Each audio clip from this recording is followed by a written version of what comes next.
चाहे तो थोड़ा कैमरे को और ऊंचा कर सकते, तो नीचे का भी आ जाएगा और हल्का। ठीक है, चलो ओके। तो dear students, especially BMLT second year, this whole lecture is devoted for BMLT second year biochemistry, carbohydrate metabolism, especially the name of the chapter is glucose tolerance test. Under carbohydrate metabolism glucose tolerance test आता है, जिसके बारे में हमने अभी आपको आधा घंटे एक पार्ट में लेक्चर एक्सप्लेन किया है।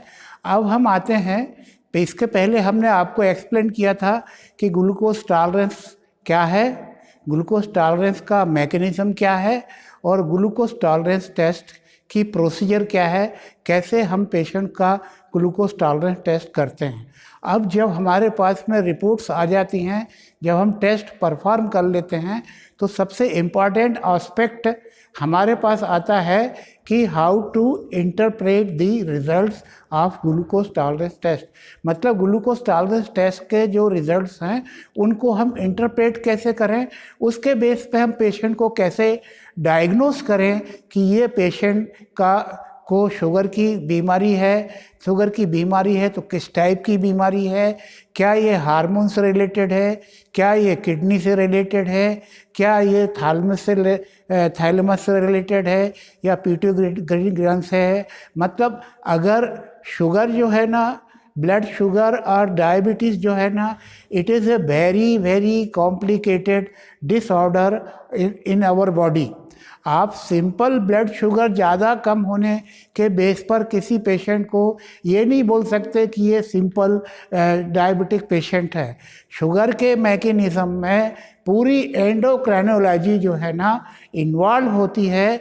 तो unless you root out each and every function of the body, you can not properly diagnose the patient. एक छोटा सा हम आपको एग्जांपल देते हैं कि एक फीमेल कैंडिडेट जो प्रेग्नेंट है और प्रेगनेंसी के दौरान जब उसको इंटेस्टिनल स्ट्रेसेस पड़ती है तो कई बार जो है ना किडनी पे प्रेशर की वजह से यूरिन में शुगर आने लगती है और इसको उसका जो रीनल थ्रेशोल्ड है वो डाउन हो जाता है। और इसके तो आप उसको केवल यूरिन शुगर की टेस्ट के आधार पर पेशेंट को आप डायबिटिक डिक्लेयर नहीं कर सकते। तो कहने का मतलब ये है कि जब तक हम पूरी एंडोक्राइनोलॉजी की स्टडी नहीं कर लेते हैं, जब तक हम किडनी की थ्रेशोल्ड वैल्यू नहीं देख लेते हैं, जब तक हम शुगर की पीक वैल्यू नहीं देख लेते हैं कि किस टाइम पर उसकी पीक बनती है और नॉर्मल आने में उसको कितना टाइम लगता है, तब तक हम किसी पेशेंट के शुगर के बारे में डायग्नोज नहीं कर सकते हैं। और उसी पर्पज़ से ग्लूकोज टॉलरेंस टेस्ट किया जाता है। अब ग्लूकोज टॉलरेंस टेस्ट का प्रोसीजर बताने के बाद में अब हम आपको ये बताते हैं कि जब रिज़ल्ट आ जाते हैं तो उन रिज़ल्ट्स को इंटरप्रेट कैसे करते हैं। इस रिज़ल्ट को इंटरप्रेट करने के लिए हम एक प्लॉट कर्व करते, एक प्लॉट ग्राफ पर एक कर्व प्लॉट करते हैं और उस कर्व में एक्स एक्सिस पर हम आपका 0 आवर मतलब फास्टिंग से लेकर के आपका 2.5 आवर तक आधे घंटे के इंटरवल पर जो हमने शुगर के लेवल लिए हैं और उनका जो रिज़ल्ट आए हैं उनको हम प्लॉट करते हैं। फॉर एग्ज़ाम्पल एक हम आपको दे के बताते हैं कि एक पेशेंट का फास्टिंग लेवल आपका 70 मिलीग्राम है, ठीक है ना। तो एक्स एक्सेस पर आपका 50, 100, 150, 200, 250, 300 इस टाइप से हमने उस पर आपका एक्स एक्सेस पर शुगर मिलीग्राम परसेंट से ग्राफिंग की, पॉइंटिंग की। और आपका बाई एक्सेस पर हमने फिर जो है ना टाइम इन हावर्स, क्योंकि हमने हर आधे घंटे में पेशेंट की यूरिन सैंपल कलेक्ट की है तो टाइम इन हावर्स। तो 0 आवर माने फास्टिंग टाइम पे यूरिन में शुगर की वैल्यू क्या थी, हाफ आवर में क्या थी, 1 आवर में क्या थी, 1.5 आवर में कितनी थी और आपका 2 आवर में कितनी थी एंड 2.5 आवर में कितनी थी। तो सबसे पहले हमने जो है एक्स एक्सेस पर ब्लड की value concentration of blood glucose, और आपका बाई एक्सेस पे हमने time taken for the experiment को लिया। और इसके बाद में हमने ग्राफ पर जो है ना आपका ब्लड शुगर की वैल्यूज़ को पॉइंट आउट किया, और जितने 6 पॉइंट्स आते हैं उनको जब हम ऐड करते हैं, मिलाते हैं, तो एक कर्व बनता है जिसको हम ग्लूकोज टॉलरेंस टेस्ट कर्व बोलते हैं। अब ये कर्व को देख करके हम डिसीज़ को आसानी से डायग्नोस कर सकते हैं। For example glucose tolerance test के जो कर्व हैं वो 3 तरह के होते हैं। नंबर 1 आपका normal glucose tolerance test curve. Normal glucose tolerance test में मतलब जिनमें आपका ग्लूकोज का टॉलरेंस पेशेंट में बराबर होता है, उसमें यूजुअली ये देखा गया है कि पेशेंट की जो नॉर्मल शुगर लेवल है वो राउंड अबाउट 70-75 मिलीग्राम या अप टू 80 मिलीग्राम के बीच में रहती है। हाफ एन आवर में उसकी पीक जो है ना वो आपकी 90-95 पहुंचती है, और 1 आवर में वो आपका 100 तक जाती है। तो 70 से लेकर के 100 तक पीक जाती है, और 100 के बाद में हाफ एन आवर या 1 आवर के बाद में वो डाउन आती है, और अल्टीमेटली आपकी 2 आवर एंड 2.5 आवर में वो वैल्यूज़ जो है ना आपकी फास्टिंग लेवल को ऑलमोस्ट आपका अटेंड कर लेती है। तो this is known as the normal tolerance curve. अब इसके बाद में सेकंड पॉइंट आता है कि उसका थ्रेशोल्ड लेवल क्या है। अगर आपका ब्लड शुगर लेवल किसी पेशेंट का 160 और 170 के आसपास जाता है या उसके ऊपर जाता है, तो यूरिन में शुगर आने लगती है। इसको हम थ्रेशोल्ड बोलते हैं। चूँकि नॉर्मल कर्व में ब्लड शुगर का लेवल जो है ना वो आपका हार्डली 90 और 100 मिलीग्राम से ऊपर नहीं गया है, इसका मतलब यह है कि ब्लड शुगर लेवल ने जो है ना किडनी थ्रेशोल्ड के वैल्यूज़ को क्रॉस नहीं किया है, और ऐसे पेशेंट में ब्लड शुगर आपका किसी सैंपल में आता नहीं। So this is called as the normal glucose tolerance curve. Normal glucose tolerance curve you came to know. इसके बाद में let us come to the abnormal glucose tolerance curve. What's about the abnormal glucose tolerance curve? Abnormal glucose tolerance curve का में के 2 meaning हो सकते हैं। या तो टॉलरेंस जो है ना आपका नॉर्मल से बहुत ज़्यादा है, या टॉलरेंस नॉर्मल से बहुत कम है। अगर टॉलरेंस ज़्यादा है, ग्लूकोज को हम ज़्यादा टॉलरेट करते हैं, इसका मतलब है कि हम डायबिटिक हो गए, क्योंकि आपका जो है वैल्यू जो है ना वो ब्लड शुगर 200-300 तक चली जाती है और हम उसको टॉलरेट कर रहे हैं। ठीक है, थ्रेशोल्ड वैल्यू में भी सब में यूरिन शुगर आने लगती है। तो एक जो है ना आपका सेकंड है आपका इंक्रीज टॉलरेंस कर्व, और इसके बाद में आपका थर्ड पॉइंट आता है diminished glucose tolerance curve. Diminished का मतलब ये होता है कि हमारा टॉलरेंस पुअर है, कि थोड़ी सी भी शुगर हमारे शरीर में गई कि उसने असर दिखाना शुरू कर दिया। तो इस टाइप से आपका 2 एबनॉर्मल कर्व होते हैं। एक होता है आपका इंक्रीज टॉलरेंस कर्व, दूसरा होता है diminished tolerance curve. Let us go through the आपका let us go for the increased tolerance curve. increased tolerance curve में आप देखेंगे कि नहीं, let us discuss first about the diminished tolerance curve. diminished tolerance मतलब शुगर के प्रति हमारी टॉलरेंस कम है, और हमारा जो हमारी ब्लड शुगर की वैल्यू है वो नॉर्मल से कई गुनी ज़्यादा आने वाली है। क्योंकि हमारा टॉलरेंस कम है, हमारी बॉडी जो है ना शुगर को हैंडल नहीं कर पा रही है। उसके कई रीज़न हैं। तो इसमें डिमिनिश्ड टॉलरेंस कर्व में जनरली ये देखा गया है कि फास्टिंग ब्लड शुगर लेवल ऐसे पेशेंट का हमेशा 120, 150 और इवन समटाइम्स 200 तक जाता है। मतलब फास्टिंग लेवल भी उनका बहुत ज़्यादा रहता है, और इसके बाद में हाफ एन आवर और आपका 1 आवर की जो पीक है वो 200 अबव 200 रिनल थ्रेशोल्ड वैल्यू से हमेशा ज़्यादा रहेगा। 200, 250, 300, 350, कई बार 400 मिलीग्राम मिलीग्राम तक चली जाती है।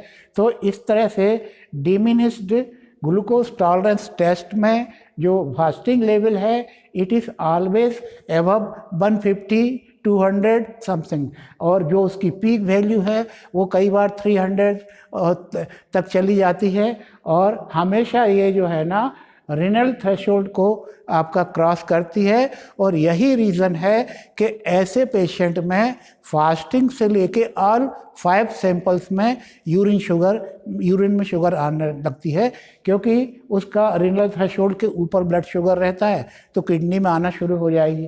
तो इस तरह से ये आपका डिमिनिश्ड आपका ग्लूकोज टॉलरेंस टेस्ट हुआ। Next most important tolerance curve, जिसके बारे में कई बार एग्जाम में पूछा भी जाता है, प्लीज़ माइंड इट। तो आप देखेंगे कि जो इंक्रीज टॉलरेंस कर्व है उसमें इंक्रीज टॉलरेंस कर्व में आप देखेंगे कि पेशेंट की जो फास्टिंग लेवल रहती है वो हमेशा 70 75 या इवन 65 के आसपास रहती है, नॉर्मल रहती है। और उसकी जो पीक वैल्यू है वो निश्चित रूप से फास्टिंग से 10 या 15 मिलीग्राम तक आगे बढ़ती है और उसके बाद में स्लैप डाउन होकर के नीचे फास्टिंग की ओर आ जाती है। मतलब पीक वैल्यू आपका फास्टिंग 75 मिलीग्राम है और पीक वैल्यू उसकी 75 to 100 है। और इसके बाद में जो है ना पीक से जो है ना जैसे जैसे टाइम पास होता है वैसे वैसे आपका curve goes down towards the by axis, और इस तरह से ये फ्लैट कर्व आता है। और ये फ्लैट कर्व ये बहुत इम्पॉर्टेंट कर्व है, क्योंकि इससे हमें कई चीज़ों का आइडिया लगता है, इंटरप्रिटेशन होता है। नंबर 1, ऐसे कर्व को हम फ्लैट कर्व बोलते हैं। This curve is known as the flat curve, और आप फ्लैट कर्व बोलते हैं। और इसमें यूजुअली फ्लैट कर्व जो है ना थायराइड फंक्शन में, पिट्यूटरी फंक्शन में, एड्रिनल ग्लैंड फंक्शन में और माल एब्जॉर्प्शन पेशेंट्स में ये हमेशा डायग्नोस्टिक होता है। How important glucose tolerance test is by this test we can diagnose many more hormonal disease. For example आपका जो थायराइड टेस्ट है हाइपोथायराइडिज्म में स्पेशली आपकी ब्लड शुगर लेवल जो है ना पेशेंट का आपका जो है ना हाइपरथायराइडिज्म में पेशेंट की शुगर लेवल बहुत डाउन रहती है और इस पीक बहुत कम रहती है, इसलिए फ्लैट कर्व है। ये देखिए ये कर्व एकदम टॉप पे चला गया क्योंकि इसमें टॉलरेंस है। तो इस तरह से हम देखेंगे कि जो आपका इंक्रीज्ड जो कर्व है उसमें आपका जो है कर्व फ्लैट रहता है, और फ्लैट रहने के साथ साथ इसकी जो वैल्यूज़ हैं वो पीक वैल्यू हमेशा 100 के आसपास रहती है, और नॉर्मली 1.5 आवर या 2 आवर में आपका पेशेंट का जो ब्लड शुगर लेवल है वो फास्टिंग को लौट आता है। ये जो है कर्व हमेशा रिनल थ्रेशोल्ड को कभी क्रॉस नहीं करता है और ऑल सैंपल्स में ब्लड शुगर आती नहीं है। और इस तरह के कर्व जो है ना हमेशा thyroid, then pituitary dysfunction, adrenal gland dysfunction और malabsorption syndrome in the patient में यूजुअली ये देखा गया है। तो इस तरह से इसके बाद में एक कर्व और मैं आपको डिस्कस करना चाहूँगा, वो है आपका लेग कर्व। लेग कर्व में पीक जो है ना हमेशा थ्रेशोल्ड रीनल थ्रेशोल्ड वैल्यू के से ज़्यादा रहती है। रीनल थ्रेशोल्ड वैल्यू हम बहुत पहले आपको एक्सप्लेन कर चुके हैं। रीनल थ्रेशोल्ड जनरली आपकी 160 से 170 के आसपास रहती है। तो जो लेग कर्व है उसमें रीनल थ्रेशोल्ड जो है ना इट इज़ ऑलवेज एबव 170, माने वो आपकी शुगर वैल्यू 200 तक भी जा सकती है। आप देखेंगे कि फास्टिंग वैल्यू जैसे भी आपकी 140, 42, 45 के ऊपर जाती है तो हमको डाउट होने लगता है कि हमारे शुगर से माध्यम से हमको कोई ना कोई प्रॉब्लम है। इस कर्व में आप देखेंगे कि पीक वैल्यू जो है ना थ्रेशोल्ड से ऊपर चली जाती है। समटाइम्स इट में गो बिहाइंड 200 मिलीग्राम और उसके बाद में जो है ना within stipulated time that is known as the 2 hours to 2.5 hour में शुगर की वैल्यू नॉर्मल को टच करने लगती है। और ऐसे पेशेंट में यूजुअली यूरिन में शुगर एब्सेंट रहती है लेकिन पीक वैल्यू थ्रेशोल्ड से ऊपर चली जाती है। इसको हम लैग टाइप कर्व बोलते हैं। तो today I discussed about the different type of glucose tolerance test curve. तो glucose tolerance test curve in summarize, अगर हम इसको समराइज करें तो ये कर्व यूजुअली 3 तरह के होते हैं। नंबर 1 डिमिनिश्ड ग्लूकोज टॉलरेंस, जिसमें टॉलरेंस कम रहता है, ऐसे कर्व में पीक वैल्यू हमेशा ज़्यादा रहती है। शुगर की वैल्यू जो है ना रीनल थ्रेशोल्ड को क्रॉस करती है। ऑल यूरिन सैंपल में यूरिन में शुगर आती है और ब्लड सैंपल हमेशा जो है ना आपके हमेशा नॉर्मल से ज़्यादा रहते हैं। एक इसके बाद में increased glucose tolerance curve. Increase glucose tolerance curve में हमेशा ये फ्लैट कर्व के रूप में चपटा कर्व रहता है। ये कर्व जो है ना रेनल थ्रेशोल्ड को कभी क्रॉस नहीं करता, इसलिए किसी भी यूरिन सैंपल में कभी यूरिन शुगर नहीं आती है। ओके, और आपका ये जो फ्लैट कर्व है इससे हम we can diagnose number of the hormonal disorders. For example thyroid disorder को हम इससे डायग्नोज कर सकते हैं फ्लैट कर्व से। पिट्यूटरी ग्लैंड के डिसफंक्शन को हम डायग्नोज कर सकते हैं। एडिनल ग्लैंड डिसफंक्शन को हम डायग्नोज कर सकते हैं। और माल एब्जॉर्प्शन सिंड्रोम, ऐसा पेशेंट जो खाता तो बहुत है लेकिन उसको कोई चीज़ एब्जॉर्ब भी नहीं होती, हमेशा बीमारी पड़ा रहता है, हमेशा मतलब उसमें कोई दम नहीं रहती है, तो इस टाइप को हम माल एब्जॉर्प्शन सिंड्रोम बोलते हैं। तो इस तरह से आप देखेंगे कि आपका इंक्रीज डिक्रीज और लेग जो लास्ट कर्व आता है that is known as the lag curve. और इस लेग कर्व की खासियत ये है कि इसमें peak value always crosses the renal threshold और उसके बाद में within given time the curve returns to the fasting normal. और कर्व जो पीक वैल्यू जो है थ्रेशोल्ड से ज़्यादा होने के बावजूद भी समटाइम्स यूरिन में शुगर नहीं आती है। So this is all about the glucose tolerance test. तो up till now I discussed what is carbohydrate, what is protein and what is fat. General characteristics in details में 3 lectures में मैंने आपको दिए हैं और ये इसकी लिंकेज भी आपको मौजूद है। Up till now I am very sorry to say that no student has gone through this linkage and they have not yet asked any question. For that, students are held responsible. Today I am warning on this through this video that you must be alert enough towards your study, otherwise you will be in trouble. Okay? तो इसके बाद में carbohydrate protein fat के general discussion के बाद में I have discussed about the details of the carbohydrate, protein and fat, and then step by step in 2 lectures I have taken metabolism, and especially today I am discussing about carbohydrate metabolism. Under carbohydrate metabolism I discussed glucose tolerance test and the role of the different functions, different enzymes to maintain the glucose tolerance of the healthy persons. Next time I will go for the glycolysis cycle under metabolism.